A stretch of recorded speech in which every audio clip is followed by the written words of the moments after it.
Imagine a place where the boundaries of tradition, survival, and morality blur into a complex social structure unlike anywhere else in the world.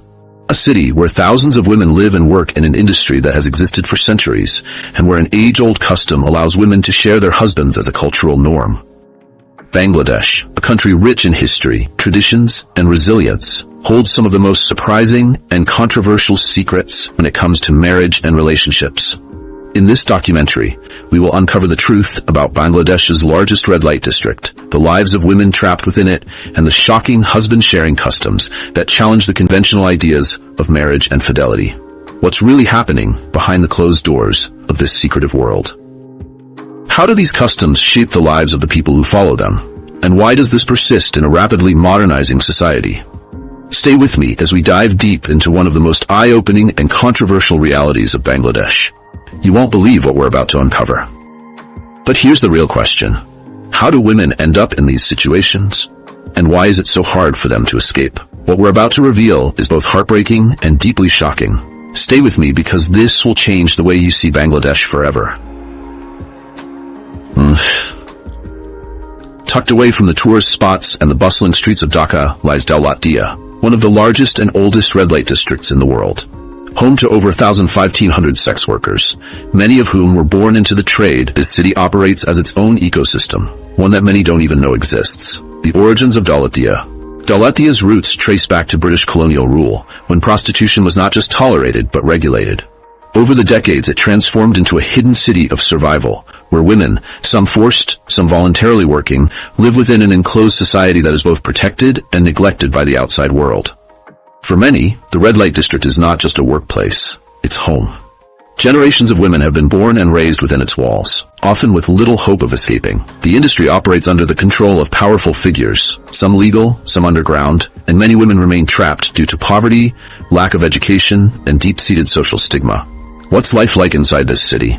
Imagine small, overcrowded rooms, dimly lit alleys, and an unspoken hierarchy that governs every woman's fate.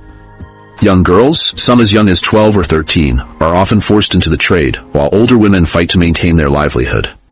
Despite the heartbreaking reality, Daulatdia functions as a fully developed society.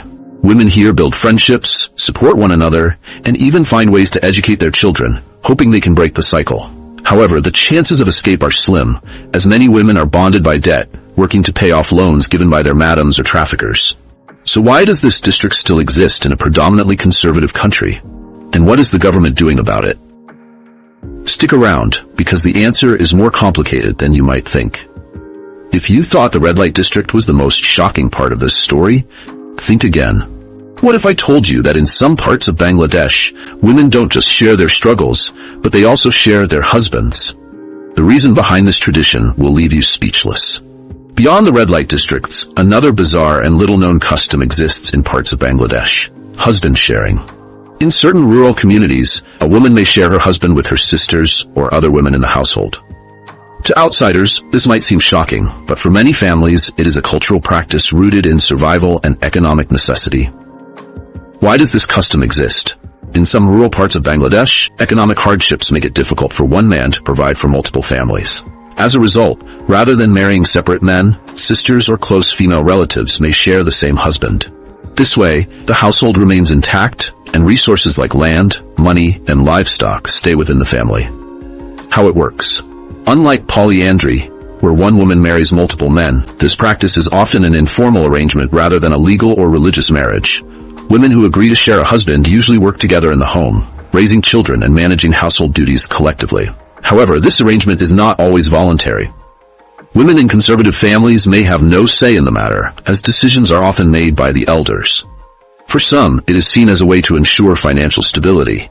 But for others, it means a life of silent suffering, sharing not just resources, but also intimacy, emotional connection, and even power dynamics. The emotional and social impact. How does this affect the women involved? Imagine being forced to share the person you love with your sister or another woman, with little to no say in the matter. Feelings of jealousy, frustration, and helplessness are common, but speaking out is rarely an option.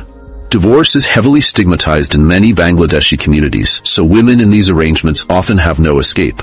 Interestingly, while this custom is rare in urban areas, it still persists in remote villages, passed down through generations as a means of preserving the family structure.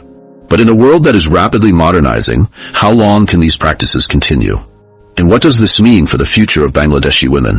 Bangladesh is at a crossroads, a nation deeply rooted in tradition, yet rapidly progressing toward modernization. The existence of Daulatdia's red light district and husband-sharing customs shows the cultural paradox that still defines parts of the country. On one hand, laws exist to protect women's rights, yet in reality many women are still forced into prostitution or trapped in restrictive customs. What is being done? Activists and NGOs have been working tirelessly to rescue underage girls from red light districts, provide education, and create safe shelters. In rural areas, campaigns are challenging outdated traditions, encouraging independent choices for women. But change takes time. Deeply ingrained customs don't disappear overnight, and economic hardships continue to drive women into desperate situations. So, after everything we've uncovered, the big question remains: will these traditions continue? Or is Bangladesh on the verge of change?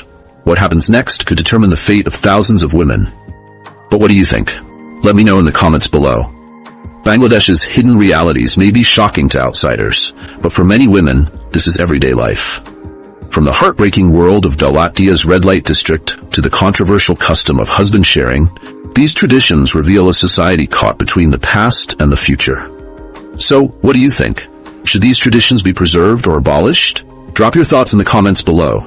And if you want to see more eye-opening documentaries like this, make sure to like, subscribe, and turn on notifications, because the truth is always more complex than it seems.